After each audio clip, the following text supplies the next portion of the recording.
Isang gwardya na kukuha sana ng police clearance sa Maynila, arestado nang madiskubre ng mga pulis na meron pala siyang standing warrant of arrest sa Isabela. Sabi naman na akusado, akala niya i-dismiss na ang kanyang kaso. May unang balita si Jomer Apresto.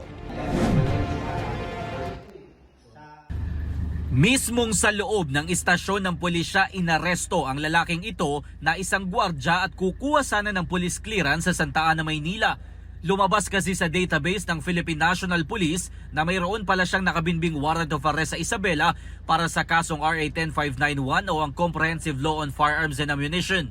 Unang-una, siyempre nagulat siya dahil hindi niya in-expect na lalabasan siya, hindi niya in-expect na magkakaroon siya ng record doon sa police clearance kasi nga inisip niya napakatagal na panahon na.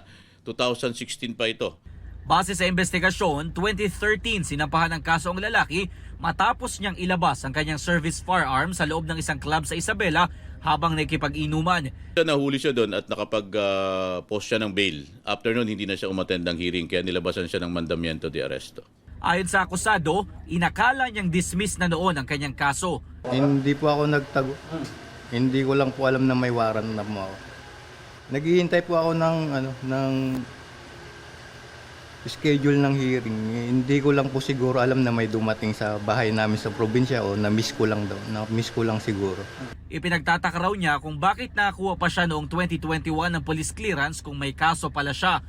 Paliwanag ng MPD, National Police Clearance na kasi ang kinakailangan ngayon, hindi kagaya dati na pa mga local police clearance lang. Sa ngayon, nasa kustodiya ng Santa Ana Police Station na akusado habang hinihintay ang commitment order ng korte. Pinag-iipunan pa raw ng kanyang pamilya ang kanyang piyansa na abot sa 120,000 pesos.